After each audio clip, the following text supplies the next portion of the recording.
I was thinking about what happened when we watch a mediocre movie. What exactly we can learn from a mediocre film. Because what is a mediocre film? It's a kind of lousy story with no adventure. And if there is adventure, it's kind of fake. It's kind of the characters flat and everything seems like incredibly forgettable or cheesy. But I was thinking, I was watching yesterday a very mediocre film, and I was thinking, what can I find to mine from this film?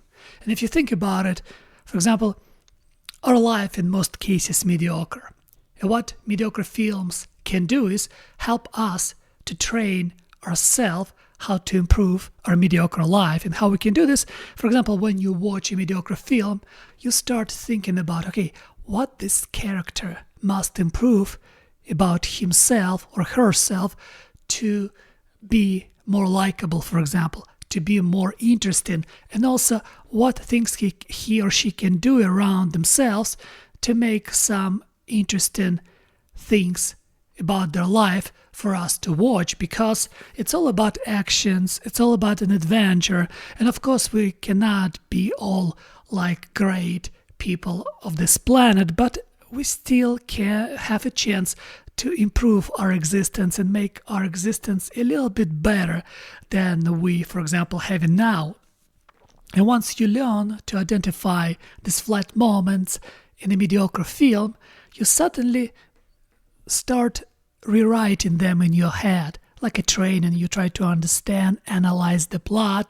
Okay, in this flat scene, what I would have done in this scene, for example, to make it more viewable, to make it more interesting, and then boom, suddenly you start developing muscle with ability to rewrite a story, and then you can apply it to yourself, to your own life. And for example, if you don't like something in your own life, you decided to do something about your own flat story, your own mediocre story, to make it more viewable for yourself. Because in some sense, sometimes there's a feeling within me, for example, that I trap myself in mediocre story and I don't know what to do, because it seems like there's no answers and there's no solutions, and only this flatness where nothing happening and seems like nothing makes sense. And I always look for solutions. You always look for ideas how to get themselves out of this. And what I learned, that it depends to what you pay attention to. You have to learn to pay attention, because without paying attention to particular thing constantly, you kind of spread your attention on every other thing, and therefore you don't write your story. It's like when you sit and decided to write a short story, for example. If you start writing first sentence about one person, then second sentence about another person, then third sentence about something else, totally irrelevant, your story won't progress, because it's going to be just a bunch of pieces, unrelated pieces that you put on the paper. What makes a good story when you pay attention to the character and to the story this character propagate. And what the same with our life, we have to be able to pay attention through everything, even through routine, because in some sense our routine just define us. The way how you spend every day and what you do every single day define you, define who you are and what you're capable of. And your life cannot be mediocre if you really pay attention to what you're doing, if you're really listening to yourself, because it's very important to listen to yourself. We always have this little tiny voice that tells us what to do, and mostly we ignore this voice because it kind of makes us uncomfortable, since it always asks us to change something about ourselves and about our life, and we get used to this illusionary security, illusionary comfort. But the problem is, if you don't listen to this voice, you never learn what exactly wrong about yourself. And that's another thing about mediocre story, mediocre life, or mediocre movie. There's no voice. There's just cliché. There's just trivial life, like incredibly banal existence where nothing happening and everything, or cheesy, unrealistically cheesy, or painfully uninteresting, painfully unadventurous. But when you start listening to this little voice, you know the answer, because what exactly you want to do. Because like I know what I'm going to do. I know what I want to do because I try to listen to my voice. And it's again practice, because once you learn how to listen to this little voice, you start slowly changing yourself. And with the changes of yourself come the changes of environment, because in some sense, once you start changing yourself, the environment around you become alien to you, and you have to get the hell out of this environment and start looking for something else that would fit to your new you. And I think it's a call for adventure. That's the most important thing in us. And for everyone, it's a different adventure. And I learned something again from Jordan Peterson. He said in one of his lectures that majority of people have regrets, not about their mistakes, but about the mistakes they were afraid to make. It's so profound, because we usually regret about things we didn't do than about things we did. And that's the voice in us, because the voice in us asks us, you have to do this thing. And if you, for some reason, afraid or lazy or for many other things, refuse to do these things, this thing will harass you, will haunt you for the rest of your life. And on the deathbed, it doesn't matter how much money you make, it doesn't matter what family you build, what matters is this thing within you, this call, this, you can say, voice of God within you. You have to listen, you have to make it loud enough for yourself to manifest itself and to influence your decisions, because we need this voice. And you have to learn through practice to listen to this voice. That's why when I'm thinking about mediocre movie, I think mediocre movie in some sense it's a movie without voice that we have inside. And to be able not to make movies like this, or to be able to not to make life like a mediocre movie, we have to listen to this voice and try to understand it. Because when you look at the great movies with a great story, it's about struggle, it's about risk, it's about dance with death itself. And you look at those heroes and you admire them just for this reason, because it's like, wow, it's amazing what these people do in this story. It's amazing the amount of sacrifices they're able to make and to face their own problem this way. And that's exactly why we like great stories. They help us to understand what we really want, and they help us to navigate ourselves. Otherwise, we all turn into mediocre existences, and it's horrifying to exist in mediocre way. And your life, in some sense, becomes existence, because what difference between life and existence?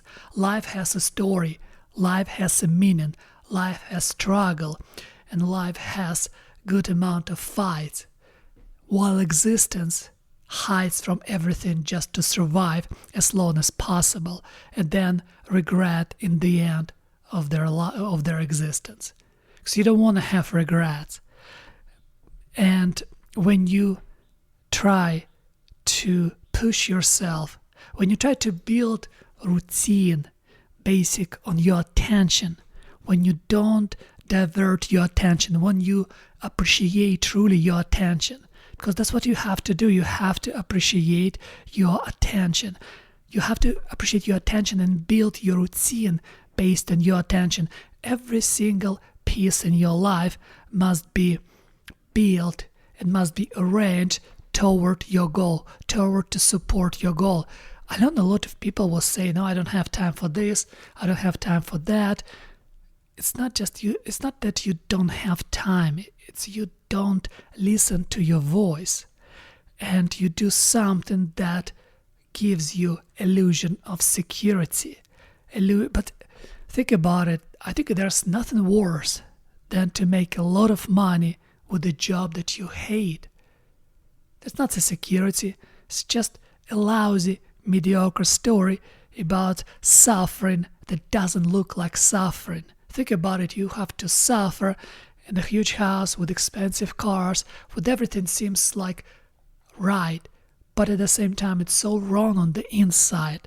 It's like inconsistency, not inconsistency, it's more like disharmony, a cognitive dissonance when you look so successful, but you're absolutely miserable because you didn't listen to this voice and didn't make proper sacrifices. And since you didn't do that, you actually built hell from yourself, and around this hell you build the walls that look like paradise. I think that's what a lot of people confuse. They create hell out of their lives while building walls like it's a paradise. And people from the outside, they look at those walls and they assume, wow, this person lives in paradise.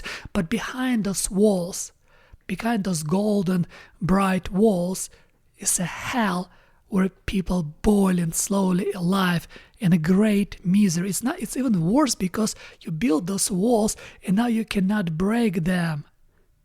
It's really hard to break those walls. It's really hard actually to define a job that gives you a lot of money just to find the meaning in your life. You rather just try to ignore this voice within yourself. And this voice is God itself, the voice of your consciousness. Because if you think about it, again, coming back to Jordan Peterson, because he said something incredibly fascinating. He said like this calling, where did this voice come from, this calling? Because we like certain things, we gravitate toward certain things, but it's not like maybe those things gravitate toward us, because it's hard to force yourself. It's almost impossible. It's actually impossible to force yourself to like something, to force yourself to be obsessed with something genuinely. Then these things that gravitate toward us, where they come from and why they gravitate toward us. That's why I have to listen. It's kind of fascinating analysis. There's things that gravitate toward us.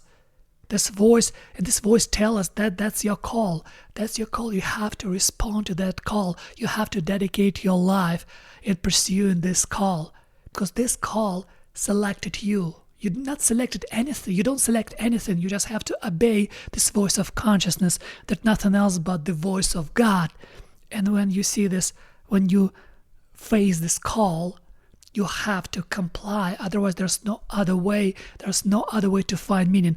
Otherwise, you're just gonna trap yourself inside of the mediocre movie where everything seems happening, but nothing makes sense, and you just hate your existence, and you just can't wait to disappear out of this life.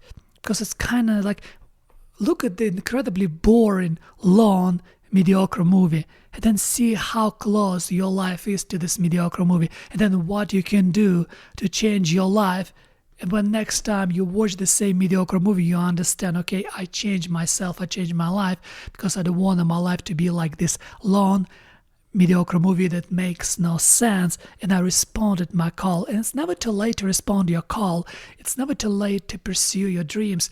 The most scariest thing for me, to find out about the person I meet, for example, I usually ask them, what is your dream? And I notice recently a lot of people become cynical. For a lot of people, they actually don't have dreams. When they start telling about the dreams, they said about money, about have my own house, have a new car, have a better job. But when you ask them why do you need a house, why do you need a new car, why do you need a better job, it all goes to the comfort. And it's like you really dream about comfort only, but the comfort, it's in some sense the same as mediocre existence. Comfort is the worst thing, because it's actually propagate mediocre existence, because you constantly terrify to lose this comfort, and you kind of build your life around this security that you sacrifice yourself for. And once you practice this long enough, you lose yourself and you just dissipate something that you in existence that moderately comfortable. But the whole idea is the struggle. And that's why this voice inside each of us tell us to do. And that's why we have to listen to this voice and have an adventure of our lifetime.